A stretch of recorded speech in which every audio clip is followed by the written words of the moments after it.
आज के चरणों में कोट कोट प्रणाम। सत्संग में आए हुए सभी लोगों को सादर सप्रेम जय गुरुदेव। प्रेमियों, बहुत बड़ा सौभाग्य है कि इतनी बड़ी भीड़ में हम उस मालिक का नाम ले रहे हैं। कितने जीव, बड़े बड़े लोग अपने मद में घूम रहे हैं और परमात्मा को भुला दिया, लेकिन अंत में सब कुछ छीन लिया जाएगा और जुआरी की तरह जुआ हार के संसार से चले जाएंगे। गुरु महाराज कहते, बच्चों तुम अभी इस बाजी को जीत सकते हो, सब तुम्हारे हाथ में है, लेकिन जिस दिन तुम्हारे शरीर से जीवात्मा निकल जाएगी उस दिन सब तुम्हारे हाथ से खत्म हो जाएगा। तो प्रेमियों, जैसे कोई मालिक बना दिया जाता है तो उसके हाथ में पूरे घर की सत्ता रहती है। वो चाहे जितना खर्चा करे और जितना नहीं करे, सब मालकी उसी के हाथ में है। और जब वो मालकी जब छुड़ा ली जाती है तब वो रोता है, चिल्लाता है, बिलखता है, कहता है इसमें से कुछ बचा लिए होते तो आज हमारे काम आता। तो प्रेमियों, एक बार क्या हुआ, एक राजा के राज्य में यही नियम था कि 5 साल के लिए वो राजा बनाया जाता था, उसको पद दिया जाता था। लेकिन 5 साल के बाद एक ऐसा जंगल था बीहड़, और उसमें उसको भेज दिया जाता था, छुड़वा दिया जाता था। यही नियम जाने कितने दिनों से चला रहा। एक बार एक कोई होशियार राजा था, बनने को हुआ तो लोगों ने कहा अब तो तुम्हारी 5 साल की जिंदगी है, अब तो तुम 5 साल के बाद वहां जानवरों के बीच में डाल दिए जाओगे और वो तुमको नोच नोच के खा जाएंगे। तो राजा को बनने से पहले उसको बड़ा अफसोस हुआ। उसने कहा ये व्यवस्था तो मैं करूंगा जरूर, क्योंकि हर राजा वहां जाता है, 5 साल तक गद्दी पे बैठता है और फिर इसको शेर, चीता, भालू सब खा जाते हैं। तो बोले इसका मैं प्रयास करूंगा। तो प्रेमियों, जब उसको राजगद्दी पे बैठाला गया तो उसने क्या किया कि जो जंगल था उसको पूरा साफ करवा दिया और उसमें हर चीज की व्यवस्था करवा दी कि कहीं हमको जाना ही नहीं पड़े। हर चीज की व्यवस्था उसमें, बाजार वगैरह सब लगवा दिए, सब व्यवस्था। अब जब धीरे धीरे समय गुजरा, 5 साल पूरे होने को हुए, तो उसके जब जाने का समय था वो बड़ा खुश था। तो लोगों ने कहा आप तो बड़े खुश हो, लेकिन जो राजा यहाँ गद्दी से उतारा गया वो रोता रहा, चिल्लाता रहा, उसकी किसी ने सुनी नहीं। तो कहने लगे कि मैंने समय रहते ही व्यवस्था कर ली है, इसलिए मुझको अफसोस नहीं है। तो प्रेमी भाई बहनों, बाकायदा उसका तिलक चंदन हुआ और जंगल की तरफ भेज दिया गया। और जब भेजा गया तो उसका तो मकान पहले ही बना हुआ था, तो उसको कौन शेर, चीता, भालू खाएगा। ऐसे ही प्रेमियों हम भी हैं, हमको भी बहुत भटके, बहुत रोए, बहुत चिल्लाए, तब हमको जो मनुष्य योनि परमात्मा ने दी। और इस योनि को पाके अगर हमने उस राजा जैसा काम नहीं किया तो बार बार कहा गया कि फिर जन्म फिरे मरना पड़ेगा, फिर जन्म फिरे मरना पड़ेगा, काया कुटी खाली करना पड़ेगा, काया कुटी खाली करना पड़ेगा। रे मन मुसाफिर निकलना पड़ेगा, रे मन मुसाफिर निकलना पड़ेगा, काया कुटी खाली करना पड़ेगा, काया कुटी खाली करना पड़ेगा। और क्या कहा है कि आएगा नोटिस जमानत न होगी, आएगा नोटिस जमानत न होगी, पहले अगर कुछ अमानत न होगी, पहले अगर कुछ अमानत न होगी, हो करके कैद तुमको जाना पड़ेगा।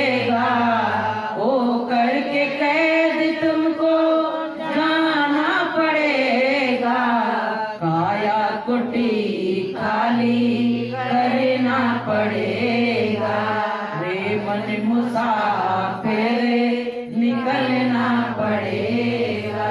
तो कहते आएगा नोटिस, जैसे अभी नोटिस आया है तो लोगों ने अपने अपनी दुकानें नहीं तोड़ी, तो अब वो आया भैया, वो कौन सी गाड़ी वो आती है, जेसीबी, उसने सब दुकानें लगा दी, पट पट पट पट सब टूटती हुई, सब मलबा हो गया।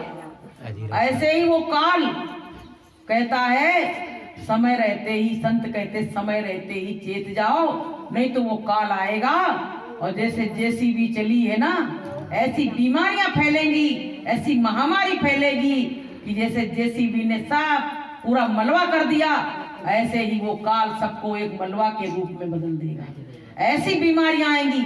अभी कोरोना जैसी बीमारी आई तो एक एक घर से 10-10 लाशें निकली, पूरा पूरा घर काल के गाल में चला गया। बताइए, तो क्या आप समझ रहे निश्चिंती हो गई? कोई निश्चिंती नहीं हुई है। अभी तो जो न्यूज देखते हैं उनको मालूम है कि क्या हो रहा है। अब ऐसी बीमारियां आने वाली हैं, अभी तक के डॉक्टरों को पता नहीं पड़ा। वैक्सीन तो बना ली पर ये नहीं जान पाए ये बीमारी कौन सी थी, और ना आगे जान पाएंगे। गुरु महाराज ने पहले ही कह दिया था, डॉक्टरों को इसका पता नहीं पड़ पाएगा, वो बहुत रिसर्च करेंगे पर वो जान नहीं पाएंगे। तो प्रेमी भाई बहनों, हमको तुमको देखो, आपको हम बताएं, एक बार क्या हुआ कि एक बीमारी जा रही, कौन सी, हैजा की बीमारी।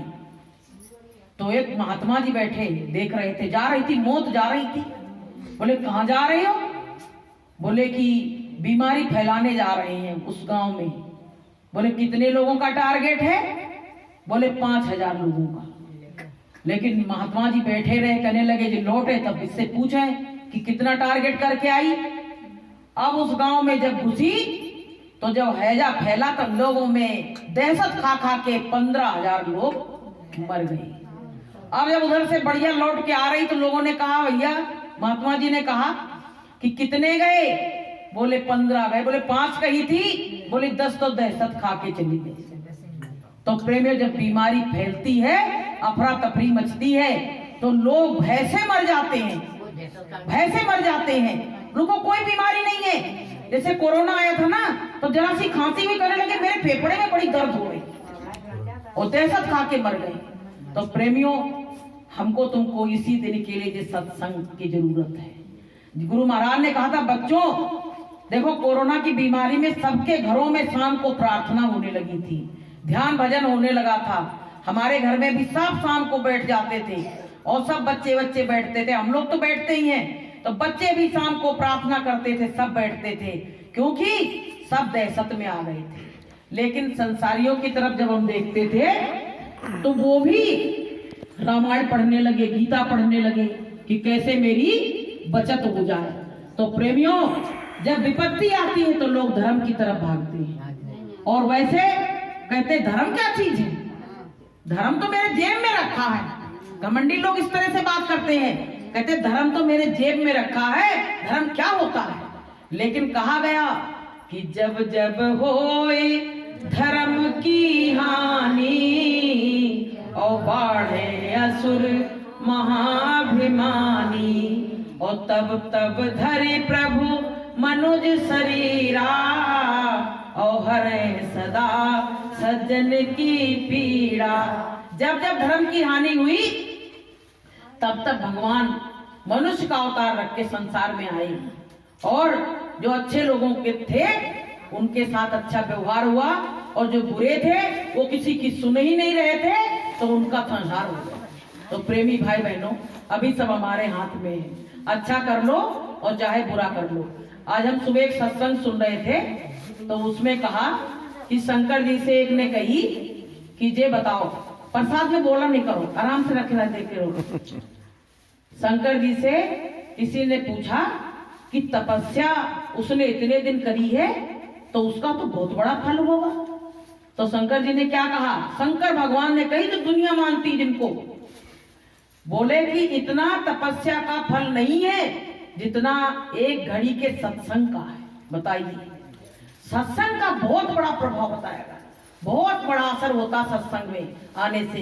कहा गया कि एक घड़ी आधी घड़ी और आध्यु में पुण्याध, गोस्वामी संगत साधु की, और कोटि हरे अपराध। अच्छा एक बात बताओ, आप बुराइयों में जब बैठते हो तो आपके अंदर गंदगी आती कि नहीं आती है? ऐसे आप अच्छाइयों में बैठोगे तो आपके अंदर अच्छाई आएगी कि नहीं आएगी? हैं? चाहे कैसा भी हो, कोई चोर को भी ले आओ ना सत्संग में, तो आपको ऐसे नहीं कह सकते कि बहुत उसके कोई पुराने जन्म के पाप हो, नहीं तो वो अगर आ गया ना तो कुछ एक ना एक अच्छाई यहाँ से लेके ही जाएगा। आपको हम बताएं, एक बार क्या हुआ, एक व्यक्ति था, बड़ा चोर डकैत था, चोरी करता था। उसकी परंपरा बन गई पीढ़ी दर पीढ़ी की, चोरी करो, नोचो लोगन को, घसोटो, खाओ। तो जब वो मरने लगा तो अपने लड़के को बुलाया पास में और कहने लगा, बेटा कभी तुम चोरी करना तो सत्य नहीं बोलना, झूठ बोलना, और ये धंधा अपना खत्म नहीं करना, इसी से अपना पेट पालन होगा। बोले ठीक है पिताजी, जैसा कह रहे हो हम वैसे ही करेंगे। अब प्रेमियों क्या हुआ, थोड़े दिन के बाद वो चले गए पिताजी। जैसे लोग कहते हैं ना, पिताजी आके अच्छी बातें बताते, बेटा धर्म से जुड़े रहना, अच्छा कार्य करना, और जो चोर है तो वो ऐसी बात को बताएगा। अब भैया वो तो गए, अब उनकी क्या दशा हो रही होगी तो भगवान जाने। लेकिन लड़के ने तीसरे चौथे दिन से चोरी फिर शुरू कर दी। एक जगह चोरी करी और पहली चोरी में ही पकड़े गए। अब जब पकड़े गए, वहां लोगों ने पकड़ा तो ये हाथ छुड़ा के भगा, तो एक धर्मशाला में आके घुस गया और वहां हो रहा था सत्संग। तो उसमें जे कह रहे, इसने क्या किया और बोले जहां धर्म की चर्चा हो रुई रखे रहना और कान में लगा लेना, जिससे तुम्हारे कान में उसकी आवाज नहीं जाए, नहीं तो तुम्हारा मन बदल गया तो तुम फिर ये धंधा तुम्हारा खत्म हो जाएगा। मजबूरी है, पेट पालना है, चोरी करनी पड़ेगी। पिताजी जैसा कहोगे वैसे ही करेंगे। अब वो रुई रखे रहे अपने, जैसे उसने देखा सत्संग हो रहा, नाम सुना, वैसे रुई निकाली और कान में ठूंस ली। जैसे रुई लगाई फिर भी उसमें आवाज जा रही, माइक की आवाज तेज रहती है। तो उसमें क्या कह रहे थे कि देवी देवता जो होते हैं उनकी परछाई नहीं होती है। ये बात उसने सुन ली। अब भैया वहीं पे इसको लोगों ने आके, पुलिस लगी थी और पकड़ लिया। अब जब पकड़ लिया लेकिन इसने नहीं कबूला, तब तक एक उसमें से महिला पुलिस एक माता का रूप बना के आ गई और कहने लगी कि मैं माता हूं और तू मुझको बता दे जो जो हुआ है, मैं किसी से कहने वाली नहीं हूं। अब जब उसने कहा कि ठीक है तुम माता हो, तो उसने जैसे बताने को चला और जैसे उसको देखा तो उसकी तो परछाई दिख रही थी। अरे जे माता नहीं, जे माता नहीं, हमने सत्संग में सुना था कि जे माता नहीं है। अब प्रेमियों उसने कहा कि मैं नहीं बता सकता। तो जब बहुत मार पड़ी तो उसने बताना शुरू कर दिया। तो क्या कहा कि मेरे पिताजी ने कहा था कि सत्संग में कभी जाना नहीं और चोरी कभी छोड़ना नहीं, तो मैं वो काम कर रहा था। लेकिन आज हम सत्संग में आए तो हम कम से कम इस बात का मेरे ऊपर असर हुआ कि परछाई नहीं होती है, तो हमने इसको बताया नहीं। लेकिन मेरी मनोवृत्ति जो रुई लगाई थी उससे मेरे आवाज तो पहुंच गई अंदर, तो जो सत्संग में अच्छी बातें बताई जा रही थी वो मेरे कान में पड़ गई, तो मेरी मनोवृत्ति तो बदल गई। अब मेरा मन चोरी से बहुत दूर हो गया, मुझको मारो नहीं। तो प्रेमियों कि जैसी संगत बैठोगे वैसा ही असर होगा। जरा से जाने में, भगने में ही अगर इतना असर हो सकता है तो आप लोग तो रोज आते हो, तो आप लोगों में क्या असर नहीं होगा। तो प्रेमियों कहा गया कि संगति से गुण उपजे और संगति से गुण जाए और बाँस फांसी ओ मिश्री एक ही भाव बिकाए। अच्छा एक बात बताओ, आप लोग, हम सब लोग हैं, एक जैसा सम्मान कहीं समाज में मिला? नहीं मिला, कभी नहीं मिल सकता है। समाज में एक जैसा सम्मान कोई दे नहीं सकता है। ये ठाकुर है, ये ब्राह्मण है, ये कोरी है, ये चमार है, यही होता रहता है। लेकिन एक ये सत्संग ऐसा मार्ग है, ऐसा घर है जे कि इसमें हर किसी को बराबर का सम्मान मिलता है, सबको मिलता है। तो बताइए इसमें गुरुदेव की दया है कि नहीं है प्रेमियों? पूरी दया है कि नहीं है? तो प्रेमियों, जहाँ सबको एक सा सम्मान मिले, एक सा व्यवहार हो, वो रास्ता अच्छा है कि वहाँ ये छोटा वो बड़ा, वो रास्ता अच्छा है? तो प्रेमी भाई बहनों, हमारे गुरु महाराज का दरबार है, मंच पे विराजमान रहते हैं मालिक। गुरु महाराज की पत्रिका में आया कि जहाँ सत्संग होता है तो मैं पहले जाके मंच पे बैठ जाता हूँ। तो बोलिए प्रेम से। तो प्रेमियों, मालिक यहाँ विराजमान रहते हैं। आप लोग चाहे देर से आओ देर से आओ, पर मालिक पहले आके यहाँ बैठ जाते हैं। प्रेमियों, आज एक बात बताएं आपको, आज मेरी मैरिज एनिवर्सरी है, आज मेरी शादी की सालगिरह है, क्योंकि 33 साल मेरी शादी के हो गए। नहीं, अभी सुनो मेरी बात को। आज के दिन 12 बजे हमारी शादी का कार्यक्रम शुरू हुआ था और गुरु महाराज ने करीब 1 बजे हम लोगों को माला पहनाई थी। 1 बजे। आज हम पूरे दिन से यही सोच रहे कि वो कैसा सौभाग्य का दिन आया था। अब माला पहनाने वाले अब हमको कहाँ दिखेंगे, पता नहीं कहाँ चले गए, छिप गए, जो हमको अब वो दिख नहीं रहे हैं। 1 बजे गुरु महाराज ने हम लोगों को माला पहनाई, और पहनाई ही नहीं जैसे घर के लोग कहते हैं ना बीच में आके कि मेरी फोटो लो मेरी फोटो लो, ऐसे गुरु महाराज ने खड़े होके हम लोगों के साथ फोटो खिंचवाई। और कहो तो आपको हम दिखा देंगे फोटो, लेकिन फाड़ नहीं देना। देखते देखते भीड़ भाड़ में यही होता है। पता चला बहन जी ने हमें देना, तो पता चला 33 साल का मेरा सब कुछ खत्म हो गया। तो प्रेमियों, आज हमें अपनी शादी की कोई वो नहीं है, शादी की हमें वो नहीं है, लेकिन हमें आज इस बात की बड़ी खुशी है कि इस परमात्मा ने, जिसके काबिल हम थे नहीं, जिसके लायक सामने जाने लायक नहीं थे, और उस मालिक ने पता नहीं क्या समझ के हम लोगों को माला पहनाई और बीच में खड़े होके फोटो खिंचवाई। बड़ा सौभाग्य का दिन। तो प्रेमियों, गुरु महाराज की दया कृपा उस दिन हाथ रखा तब से बराबर बनी हुई है, किसी बात की कोई परेशानी नहीं है। घर परिवार अच्छा मिला, बिना देखे भाले, कोई देखने वाला नहीं, कोई भागने वाला नहीं, ना ससुराल का कोई देखने आया, ना मायके का कोई देखने गया। और ऐसे ही शादी आजकल जो देख के हो रही हैं, वो 15 दिन के बाद 20 दिन के बाद टूट रही हैं शादियां। लेकिन गुरु ने ऐसा बंधन जोड़ा कि वो बंधन अब कभी टूटने वाला नहीं है। और प्रेमियों, ऐसा परिवार अच्छा मिला कि हमारे यहाँ ससुराल के परिवार में हमारे ससुर जो थे पिताजी, बहुत अच्छे साधक थे, बहुत साधना करते थे। उनके कमरे में जब जाओ तो बस साधना, कान में उंगली लगाई मिलते थे। और ये लोग इतने अच्छे विचार, अच्छा सब कुछ, कुछ खाना नहीं पीना नहीं, बहुत सीधे सच्चे लोग। आज के समय में लोग कहते हैं मास्टर जी तुम में अकल ही नहीं है बिल्कुल, लेकिन भगवान क्या कहता है कि मोहे छल छिद्र कपट नहीं भावा, निर्मल मन जन सो मोहि पावा। तो वक्त बताएगा कि ये चालाक है कि मूर्ख है, क्या है, वो तो समय बताएगा। समय बताएगा कि चतुराई चौपट करे ज्ञानी गोता खाए, और भोले भाले शिष्य को तुरंत ही गुरु मिल जाए। तो प्रेमियों, ऐसे जो वैसे अभिमानी नहीं रहते हैं, जिनके अंदर गुरूर नहीं होता है, उस पे परमात्मा बराबर दया बनाए रखता है। तो प्रेमियों, घमंड इतनी बुरी चीज है।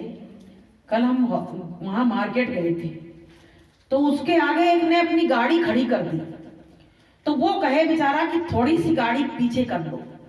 उसके एवज में उसने उसको इस तरह से लताड़ा और बार बार घूर के देखे कि जे कुछ बोले और इसकी दुकान का सामान उठा के फेंक दे। इतना अहंकार में हम और निधि थे, देखते रहे। निधि करी बताओ इतना घमंड। हमने कई संसारी लोगों को इसी तरह से घमंड रहता है, पैसे का घमंड, औरत का घमंड, औलाद का घमंड, मकान का घमंड, और काय का घमंड है। लेकिन ये घमंड एक दिन सब चूर चूर हो जाता है और आदमी जाके एक कोने में लिटा दिया जाता है। एक कोने में लिटा दिया। काहे का घमंड? क्योंकि ये अज्ञानता का घमंड है प्रेमियों। जिसके अंदर अज्ञानता होती है वही घमंड करता है। तो प्रेमियों, एक दिन ये काया मट्टी में मिल जाएगी और लोग इसको याद करेंगे। अगर अच्छा बोल के, मोटे मीठे वचन बोल के जाओगे तो लोग याद करेंगे, और कड़वे वचन बोल के गए तो पीछे से क्या कहेंगे कि बहुत अच्छा हुआ, फंद कट गया। तो प्रेमियों, ऐसी वाणी बोलिए मन का आपा खोए, और उनको शीतल करे तो आप वो शीतल होए। अपने अंदर इस तरह की विचार लाओ। हम सत्संग में आ रहे, मेरी भावना नहीं बदली, मेरा चरित्र नहीं बदला, मेरा व्यवहार नहीं बदला, तो क्या बदला? कुछ नहीं बदला। अरे सूरत आत्मा तो जगेगी बाद में, पहले तो इसको सुधारने की जरूरत है। जब सब सुधार हो जाएंगे तब प्रेमियों परमात्मा हमारे नजदीक आएगा। तो प्रेमियों, आज बहुत बड़ा सौभाग्यशाली दिन है। हम लोग बच्चे कह रहे मम्मी ये कर लेना वो कर लेना, हमने कुछ नहीं, कोई चीज करने की जरूरत नहीं है। हम तो बस मालिक के मस्ते, हमने कही मेरे घर आज सत्संग है तो हम तो इसी में खुश हैं। आज हम बड़ा प्रोग्राम करने वाले थे, लेकिन आज ऐसी तारीख पड़ी कि आज के उसमें शादी बहुत है। हमने कही दुनिया को क्या खिलाना, प्रेमियों को खिलाओ। गुरु महाराज की संगत है, मालिक का रूप होती है, और उसको खिलाओ पिलाओ तो आनंद भी आए। तो प्रेमी भाई बहनों, हम इस काबिल नहीं थे, पता नहीं गुरु महाराज ने क्या समझा। कभी कभी तो मन में यह आता है, इतनी गंदगी, इतनी कीचड़ से मालिक ने हमको उठाया और हाथ लगा के, जबकि माँ भी होती है, अगर बच्चा गंदा हो जाए तो पहले उस पर दूर से पानी डालेगी, सफाई करेगी और तब उठाएगी। लेकिन गुरु महाराज को देखिए, हम जैसे गंदे लोगों को माला पहना के हमारे जीवन को क्या धन्य बना दिया प्रेमियों। इसके लिए लोग तरसते हैं लोग। वो काम मालिक ने हम लोगों के साथ किया। तो प्रेमियों, आज मालिक की बहुत बड़ी दया है, कृपा है। हम कहते गुरु महाराज, चाहे कुछ भी करना पर अपने दर्शन जरूर दे देना। माला पहनाने से हमको संतुष्टि नहीं हुई, हमको तो तुम्हारे दर्शन की आस लगी हुई है मालिक, हमको दर्शन जरूर दे देना। कहीं ऐसा ना हो कि शादी तो जरूर कराई पर मेरा अंत समय आए तो तुम्हारा दर्शन भी ना हो। कि सांस देना प्रभु इतनी तो कम से कम, सांस देना प्रभु इतनी तो कम से कम, तुमसे मिलने से पहले न निकले दम, तुमसे मिलने से पहले न निकले दम। सांस देना प्रभु इतनी तो कम से कम, सांस देना प्रभु इतनी तो कम से कम, तुमसे मिलने से पहले न निकले दम, तुमसे मिलने से पहले न निकले दम। मालिक गुरु महाराज, बस इतनी दया कर देना कि अंत समय आए तो कम से कम आके खड़े तो हो जाना, नहीं तो हम जैसे जीवों को पता नहीं कहाँ कोई ले जाए, क्या करे, कौन को चिल्ला के बुलाएंगे, कौन को आवाज देंगे। मालिक दया कृपा बना के और हम जैसे पापी अधर्मी जीवों को ले जाना। हमने संसार को छोड़ा, नाते रिश्तों को छोड़ा कि हमारे तो गुरु महाराज है। हर सत्संगी यही कहता है, अरे तुम क्या करोगे, हमारे तो गुरु महाराज है। इतना बड़ा भरोसा, यदि मेरा भरोसा टूट गया तो हमको क्या मिलेगा।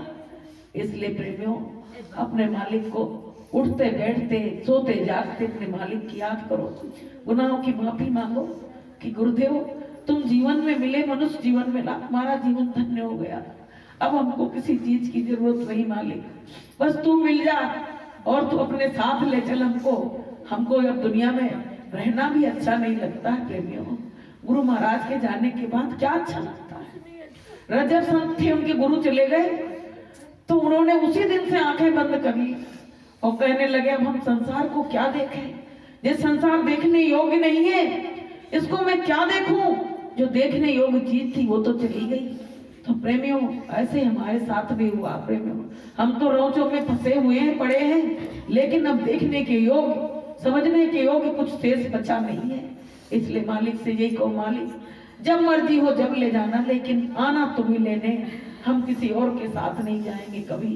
मालिक हमारे ऊपर इतनी दया और कृपा बनाए रखना। तो बोलिए प्रेम से जय गुरुदेव, जय।